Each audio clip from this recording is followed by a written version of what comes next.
All right, so yeah, we back like we never left, man. We finna get it in one time with another subject matter, right? With Marvin Sapp, right? Yeah, man. Don't be going in on 'em too much. But what's y'all take on it? You know, him asking what's about. going on with the Marvin Sapp? He asked for the 40. 40 ain't no big deal. You know, everybody probably got a 40 laying around. No, 40 bands. Ain't no big deal. And I believe that, maybe he had a call in to ask for that. But what y'all think about it? What happened though? I heard he locked the doors or some shit. Look, was you there? I don't know. Maybe we should run the clip so we can understand what's going on. Let's go ahead and run the clip. Run it. I asked each and every one of you how many of y'all received something from the word of the Lord.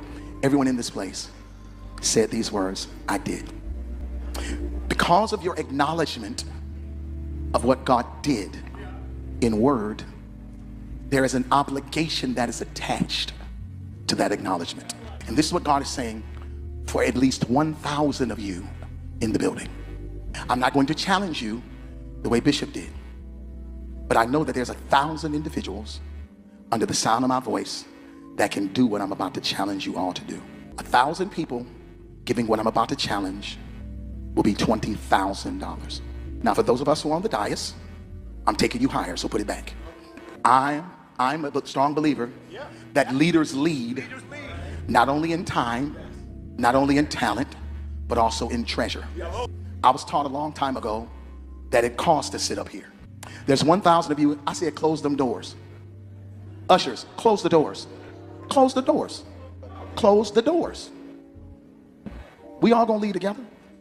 Y'all ain't going no place but to the restaurant.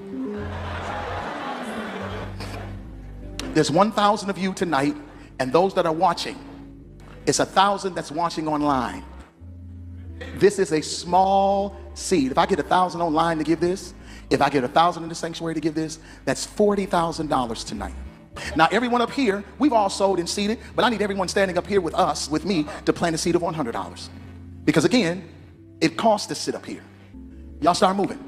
Y'all can bring it right now. Come. Even if you're giving tangibly, just put your hand on take your phone and stick it on the bucket.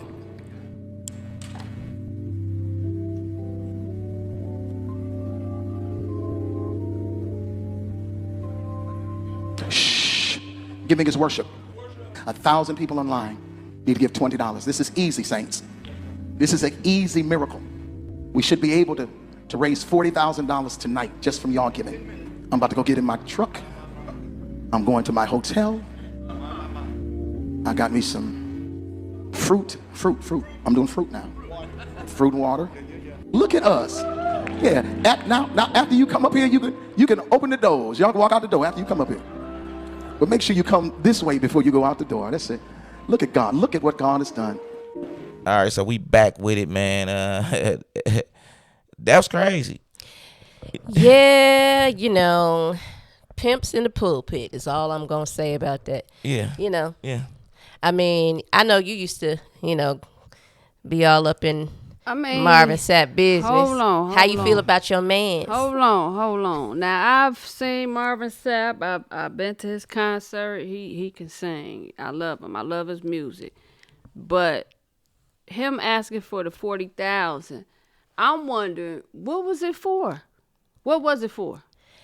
To put in the bank, to just to have it on hold just for incidentals or something that might go I mean, really, what was the 40 for? Yeah, I mean, when a lot of these churches, especially mega churches, ask for money, they don't really be having a specific reason unless who needed the jet? Was it Joel Osteen? I don't know who needed the jet that one time or whatever.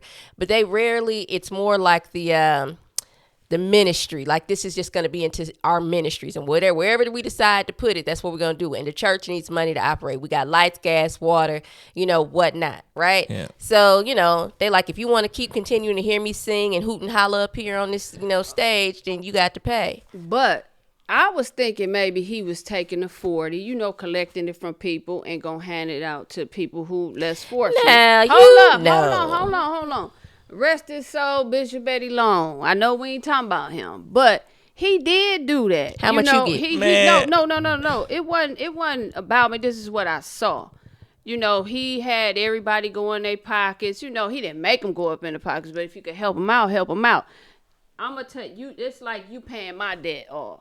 You know what I'm saying? Like, if you could do it, you could do it. Yeah, but what about that other shit he did, though? Oh, man, now you bringing up something else. That's a whole nother story. Anyway. Don't they cancel that out? I'm just saying. Look, he man, had to do that. Look, but the people who was helping other people, they ain't had nothing to do with that. He just put something out there for his congregation to just, you know, hey, help each other out. Yeah, but I look at that like a front.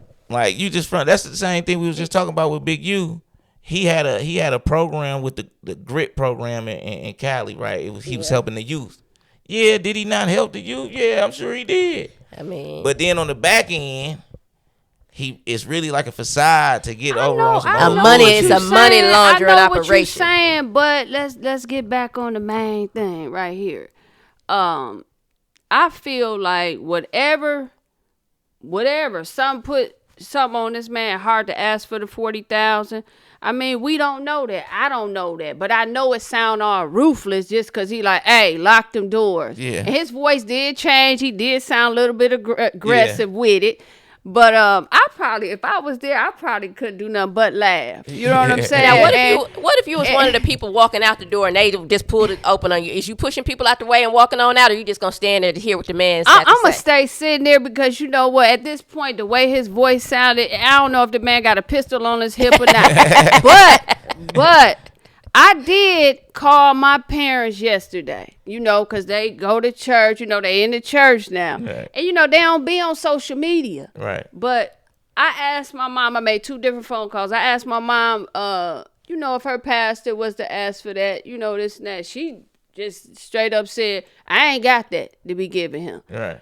Called my daddy. My daddy was like, well, I'm going to see what I could do. And I even went so far as to ask him if he can get a loan. You know, would he take out a loan to help him with the 40,000 if his pastor was asking for it? He said, I might. But then he reversed the shit. Right. He said, how about you and Kacey come up with a couple thousand and send it to me and I get it to him? He did it Uno yeah, reverse. So, you know, I mean, I think, you know, over... a pastor's asking for money ain't brand new. So, you know, of course, him asking this is, you know, I think it's the way in which he did it. And it was televised is what's making people be like, oh my goodness, clutch pearls. But y'all pastors been doing this. Who was Greater New Birth? Who was up there? Hines. It was the Hines. Yeah. You know, oh man, this man riding down 76 in the Bentley with the rollie out up the deuces with the rollie out the window, like So you know, it ain't nothing new. You know, and at his church he got the foot cam. You know, when you look at it on the like TV. the Wendy Williams foot cam. Yeah. Hey, you know how they be in there dancing. A fit check. You know how they put your shoes out like, that's basically what it is. Yeah, he got the foot cam. When you look at it on TV, you'll be like, damn. I mean, I think it wasn't. Oh man. Hey, I think he got us one time. I think was that where Juanita Bynum was pregnant? Oh man, they got us, but that's okay. They ain't really get us because look where we at now. That wasn't nothing. You know I mean, saying? But I think you still heard about that. Because I ain't gonna lie, because I ain't want to give it to begin with. Yeah. You know what I'm saying? Like, look, I'm not really being funny. I know people gonna be in the comments or whatever, all the saved and sanctified. You know, like, okay, listen, I respect you know, spiritual beliefs and your religion and everything like that. But when it comes down to giving money and tithing, I feel like, look, if I feel like it and I'm able, then I will, right? Yeah. But then to be put on the spot, you know, everybody is here and they're like, you know, if you giving $100, you know, go this way. If you're giving $5, go this way. Oh, they separate the. Well, they did. When we was there, the rich from the broke in the church. They did separate the church that day when Juanita Bynum was there. They did the $100 line, and I only had $5 in the $100 line. Man, listen, no, I had 5, and she said, "Don't even get up." You did give her 100. I did give 100, but you know what? I can't say I resented it, but it didn't settle well in my spirit. And not because I didn't have 100 to give. I just didn't like the way in which it was presented and the way that it was asked. Now, my beliefs around church and stuff have changed drastically, you know, since 15 years ago, you know, when stuff like that went down. So, you know, I ain't necessarily mad at Marvin Sapp for doing what Marvin Sapp do. You know, like, that's the culture. That's church. What he do. You know what I'm saying? That's the church culture. I mean, I ain't mad at it, but I'm mad at the people who sat there and got punked. But you know, times have changed. So he asked for 40. He can't ask for 400. You know, times have changed. The bills went up. The look went up. Just yeah, but they already got what's the shit? What's the code called? 50C3. What's the 501c3. Yeah, man, they ain't got to pay no taxes. Like, man, they already up. Like to be honest, this how I feel for real though. We gonna get to the meat and core of this shit. You know what I'm saying? Like they some pimps. And they getting pimped. That's how I feel about it. Cause I'm not even mad. What you need 40? Hold on, like you said earlier, it's like, man, listen, giving is good, you know. But we live in today's time where you could see people like, okay, we giving for us to feel good. You fuck around and give something to a killer. If you knew as soon as he got that money, he started doing all type of bullshit. Are you still happy you gave it? Is it still good? No. But I understand both of y'all points of views. But you know, we know Marvin Sapp history. You know, this is new. This man, I mean, people been giving this man money since I've been living. Never would have paid it. never. But what I'm saying though, he got you know what? He had a reason. He and his reason was however what the reason was. He came out and asked, and you know, if you got it, you got it. If you don't, you don't. But the part what messed me up when he said, "Hey, lock them doors." He didn't say, in all fairness, he didn't say lock the doors. He did, because I don't. Yeah, he said close. He said close. He didn't say lock. But he might as well say lock them. But I guess his voice, I don't know if some people editing wrong on YouTube or however they showing it, but the way they made his voice sounded like that he was just aggressive with it. But you ain't supposed to be. See, the problem is this: giving is one thing, but going off of the actual laws of the Bible.